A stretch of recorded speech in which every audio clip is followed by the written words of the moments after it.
तो हेलो दोस्तों, आप सभी का आपके अपने YouTube चैनल अस्फाक्स साइंस जोन में वेलकम है। तो आज आप सभी के बीच हम लेकर आ गए हैं क्लास 10 फिजिक्स का चैप्टर नंबर 2, जिसका नाम बाबू मानव नेत्र एवं रंग बिरंगा संसार। तो आज इस चैप्टर को पढ़ेंगे बाबू, एकदम बेसिक से बढ़िया से पढ़ेंगे, एकदम बेसिक पॉइंट को लेंगे बाबू। तो आप सभी स्टूडेंट जितने भी विद्यार्थी हैं सभी चैनल को सब्सक्राइब कर ले और बाबू वीडियो को एंड तक देखेंगे, ठीक है। जो भी स्टूडेंट नए स्टूडेंट है वो सभी चैनल को सब्सक्राइब कर ले और वीडियो को लाइक करें, कमेंट करना ना भूले, ठीक है। तो आज हम शुरू करते हैं आज क्लास, जिसमें चैप्टर नंबर 2 को पढ़ाएंगे आज हम क्लास 10 फिजिक्स का, जिसका नाम है मानव नेत्र एवं रंग बिरंगा संसार। मानव नेत्र एवं रंग बिरंगा संसार बाबू, मानव नेत्र हेडिंग है आपका कि मानव नेत्र से संबंधित महत्वपूर्ण बिंदु क्या क्या है। तो पहला आपको इसमें दिया है आपका दृष्टिपटल। क्या है बाबू?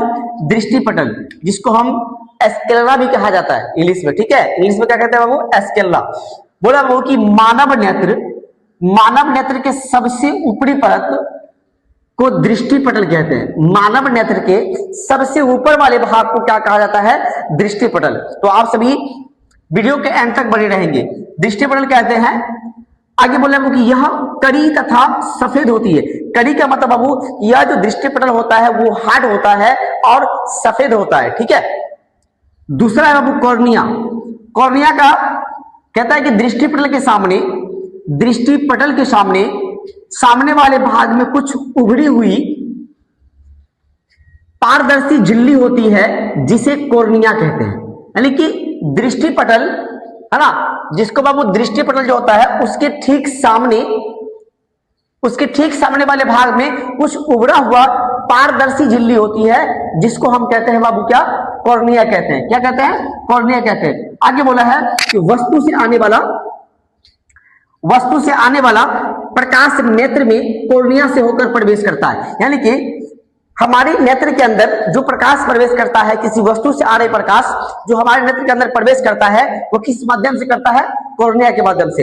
यानी कि अगर हम बात करें तो कॉर्निया डिसाइड करेगा कि हमारे आंख में कितना प्रकाश जाएगा बाबू, ठीक है। हमारा आंख कितना प्रकाश को सहन कर सकता है, कहने का मतलब है, ठीक है। आगे बोला है बाबू आइरिस। आइरिस क्या है देखेंगे यहाँ पे। आइरिस कहते हैं, इसको परितारिका भी कहा जाता है। बोले कि कॉर्निया के पीछे एक छिद्रपट होता है। कॉर्निया के पीछे क्या होता है? एक छिद्रपट होता है, जिसे आइरिस कहते हैं। आगे बोला है यह विभिन्न रंग के होते हैं। यानी कि आइरिस अलग अलग रंग के होते हैं। यानी कि हम लोग में देखते होंगे किसी का आंख का जो रंग होता है वो मतलब नॉर्मल जो होता है जेंडर सबका, उससे कुछ अलग होता है। ये अलग अलग रंग के होते हैं और उसका कारण क्या है? यही है। चौथा है बाबू इसमें पुतली या नेत्र द्वार। पुतली या नेत्र द्वार किसे कहेंगे? तो आप सभी देखेंगे यहाँ पे इसका कि आइरिस के मध्य एक छोटा सा गोलाकार छेद होता है, जिसे पुतली कहते हैं। बाबू आइरिस के मध्य एक छोटा सा गोलाकार छेद होता है, जिसे पुतली कहते हैं। पुतली मतलब का जो हमारे आंख का काला वाला भाग होता है ना, काला वाला भाग है ना, वो पुतली कहलाता है। बोला है कि पुतली इसलिए काला होता है क्योंकि इससे होकर किसी भी रंग के प्रकाश का परिवर्तित नहीं होता। यानी कि पुतली को अगर पूछा जाए कि पुतली काला क्यों होता है, तो पुतली को बोलेंगे पुतली काला इसलिए होता है क्योंकि पुतली से होकर किसी भी रंग के प्रकाश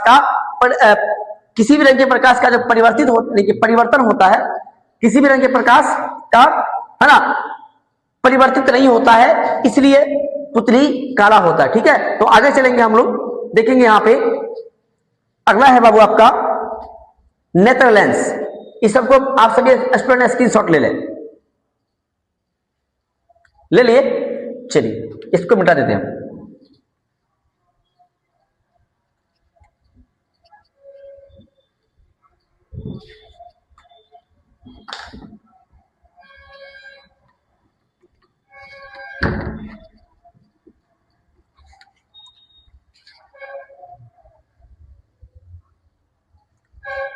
आगे देखेंगे बाबू हम लोग नेत्र लेंस। अगला क्या है? 5 नंबर में आ जाएगा नेत्र लेंस।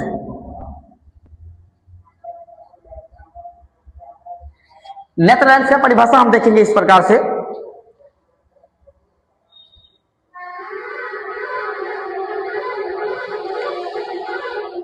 देखिएगा पुतली के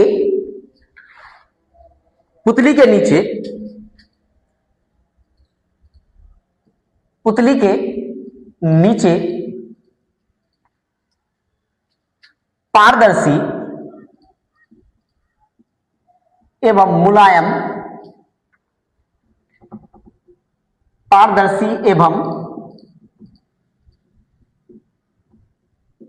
पुतली के नीचे पारदर्शी एवं मुलायम पदार्थ का बना एक मुलायम पदार्थ का बना एक उत्तल लेंस होता है जिसे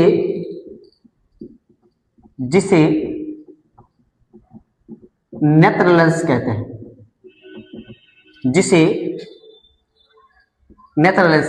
यानी कि पुतली के क्या बना, इसमें पुतली के नीचे पारदर्शी एवं मुलायम पदार्थों का बना एक लेंस होता है जिसे नेत्र लेंस कहते हैं। ठीक है बाबू, तो आप सभी इसको नोट करेंगे नेत्र लेंस को।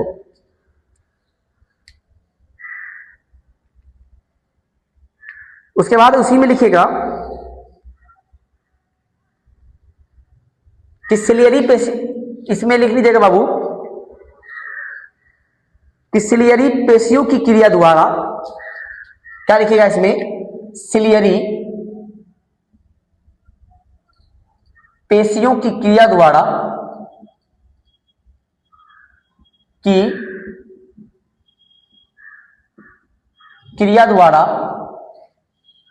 सिलियरी पेशियों की क्रिया द्वारा नेत्र लेंस की फोकस दूरी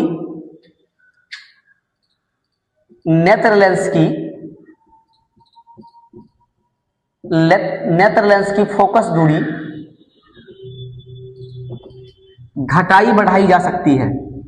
नेत्र लेंस की फोकस दूरी घटाई बढ़ाई जा सकती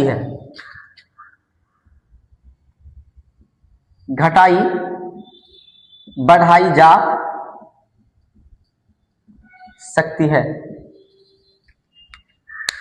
अगला स्टार देंगे हम सभी। अगला पॉइंट में आ जाएगा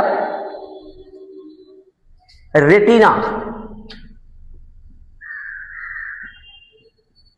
बाबू इसको या तो दूसरा नाम होता है दृष्टिपटल,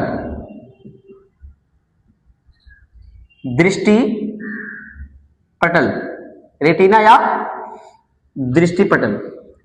ठीक है, तो लिखिएगा इसमें, इसका परिभाषा इस प्रकार से हो जाएगा, आंख के सबसे भीतरी भाग को आंख के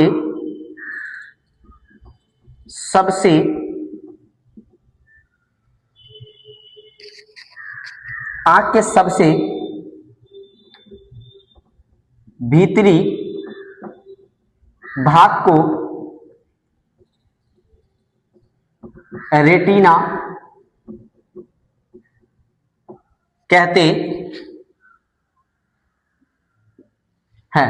आंख के सबसे भीतरी भाग को रेटिना कहते हैं। इन सही बात को आप सभी याद रखेंगे। देखिए रेटिना बहुत ही, यानी कि यह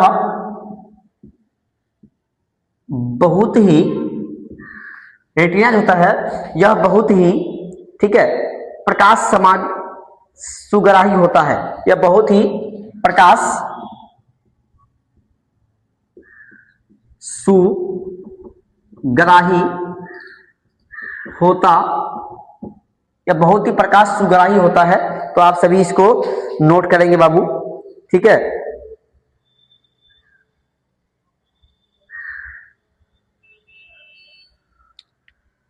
उसके बाद इसमें एक पॉइंट और लिख लीजिएगा कि नेत्र लेंस द्वारा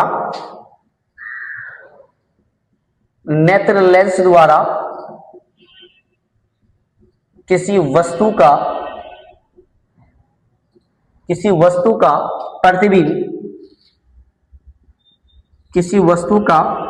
प्रतिबिंब रेटिना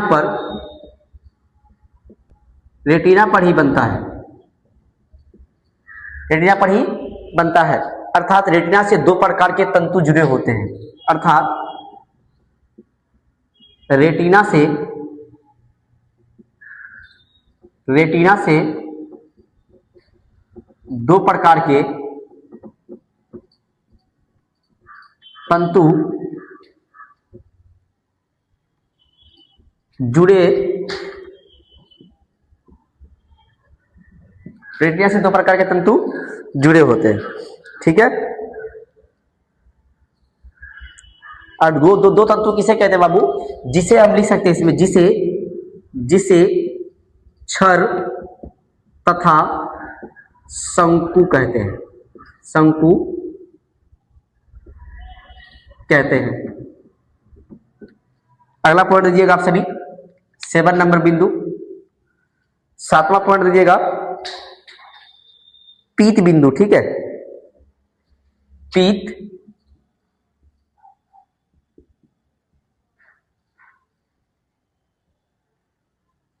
पीत बिंदु।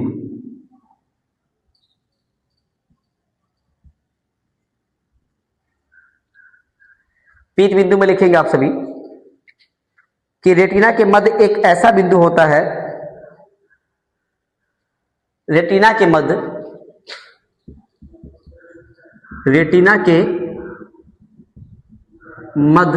एक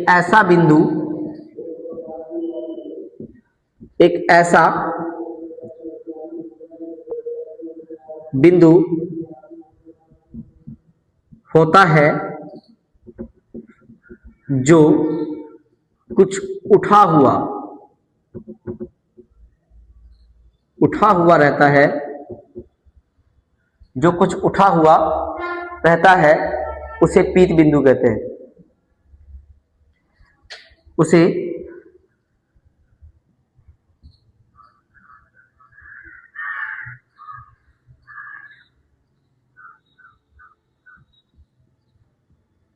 उसे पीत बिंदु कहते हैं।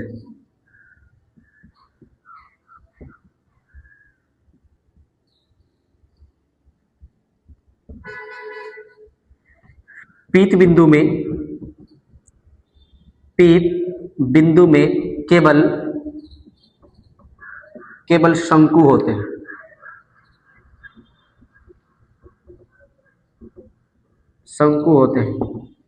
पीत बिंदु में केवल शंकु होते हैं।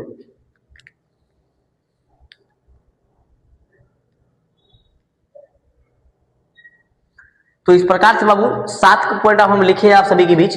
तो पहला आज इसमें क्या है, नेत्र लेंस, मतलब कि पुतली के नेत्र लेंस में देखेंगे आप सभी कि पुतली के नीचे पारदर्शी एवं मुलायम पदार्थ, पुतली के नीचे पारदर्शी एवं मुलायम पदार्थ है ना का बना एक उत्तल लेंस, मुलायम पदार्थ का बना एक उत्तल लेंस होता है जिसे नेत्र लेंस कहते हैं। ठीक है, उसके बाद बोला है कि सिलियरी पेशियों की क्रिया द्वारा नेत्र लेंस की फोकस दूरी को क्या करते हैं बाबू, बढ़ा या घटा सकते हैं, यानी कि बढ़ा भी सकते हैं और घटा भी सकते हैं। किसकी क्रिया के द्वारा? सिलियरी पेशी की क्रिया के द्वारा नेत्र लेंस की फोकस दूरी को हम घटा भी सकते हैं और बढ़ा भी सकते हैं। आगे देखेंगे हम सभी। अगला बोला है रेटिना। रेटिना के बारे में क्या जानते हैं कि आंख के, है ना, आंख के सबसे भीतरी भाग को क्या बोलेंगे यहाँ पे, आंख के